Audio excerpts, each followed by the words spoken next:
Hi everyone, my name is CJ and today we're going to learn about what happens to your body when you get a hangover.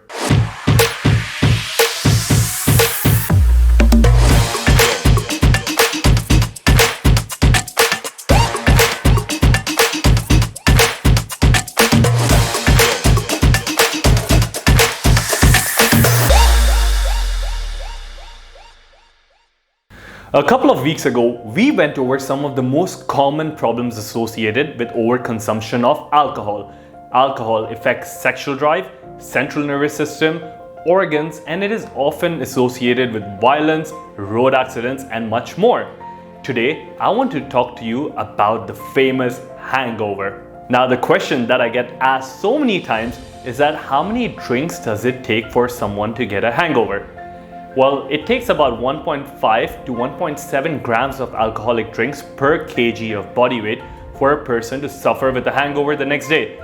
That, in normal language, accounts to 5 or 7 drinks for the average person.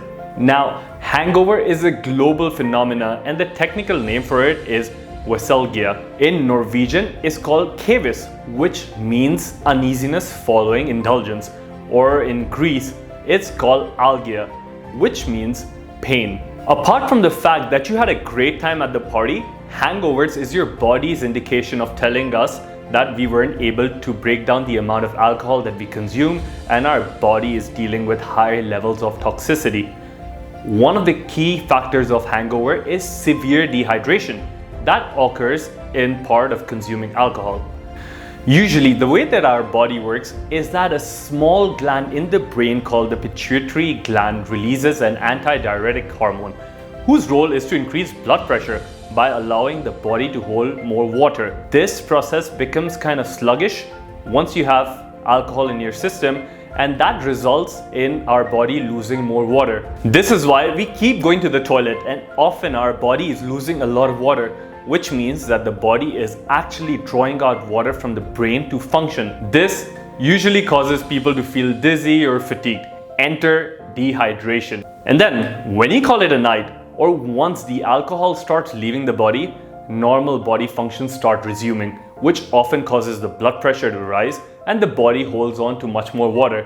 And that can result in puffed eyes, swollen hands, and headaches. While that happens, kidneys increase the production of an enzyme called renin and a hormone called aldosterone, which collectively increase a substance called vasopressin. Vasopressin also increases blood pressure by depleting potassium and holding on to sodium. So what does all of this mean in normal language? It means that your body will go through an electrolyte misbalance. And what happens when you have electrolyte misbalance? You would be surprised to know that most heart attacks happen during the hangover because of the disbalance of electrolyte activity in the body. Alcohol is made up of ethanol, and once ethanol reaches the liver for metabolization, an enzyme called alcohol dehydrogenase is responsible for breaking it down into aceldahyde. While aceldahyde doesn't sound harmful, it does a considerable amount of damage to the body. Since the body doesn't want to keep harmful substances, an enzyme called Aceldahyde Dehydrogenase and the body's master antioxidant system glutathione come together to clear out and detoxify acetaldehyde into acetate, which is similar to your regular vinegar. While this breakdown might sound simple, there are some caveats to it. For example, if you have less amount of glutathione in your body won't be able to detox acetaldehyde efficiently, leaving you with higher than normal amounts of toxic materials in your body. Another example is that women have less acetaldehyde dehydrogenase and glutathione than men. This is why the recommendation of drinking for women is much more lower than men. Did you know that acetaldehyde is 30 times more toxic than alcohol?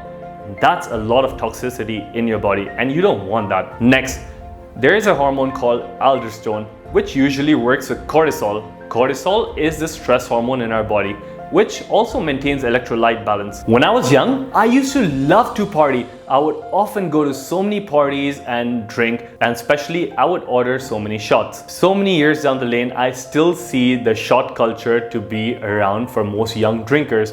And this behavior isn't the best because alcohol has to be converted into acetaldehyde and acetate when it enters the liver. And this conversion increases the production of thromboxanes, What are thromboxanes? Thromboxanes cause blood clots by causing platelets to stick together and decrease immune function and decrease our natural killer cells. Enter blood clot. Most alcohol also have something known as congeners. Congeners have shown to increase hangovers. Congeners are usually found in liquors such as brandy, wine, whiskey, and much more. Congeners are produced as a byproduct of the fermentation and distillation process and include natural substances like acetone, aceldahyde, and tannins. Congeners contain positively charged molecules which can disrupt the body's pH levels, can cause the nervous system to go into stress or the fight and flight mode, which increases headaches, chills, and clamminess. Congeners also have an estrogenic effect on the body, which means that in men it could result in lowering testosterone, which overall impacts their muscle building and fat loss capabilities. And lastly, alcohol doesn't really make you sleep that well. This is due to glutamine. Glutamine is an amino acid in the body which acts as a stimulant. Alcohol suppresses glutamine, and this adds a depressive effect in the body which results in us falling asleep faster. After a night of drinking, the body works overtime to restore adequate levels of glutamine. And since glutamine is stimulating, this means that we will wake up in the middle of the night. This concept is also known as the glutamine rebound effect, which often increases blood pressure, fatigue, and anxiety. With that, we have come to an end to today's video. I'm sure you're now an expert on the biology of hangovers and why you should avoid them altogether. In my next video, I'll be sharing with you the biohacker's way to get rid of hangovers. If you like this video, give it a thumbs up and share it amongst your friends and family. If you want to learn more, head over to my website www.shiftwithcj.com. Until next time, see you later.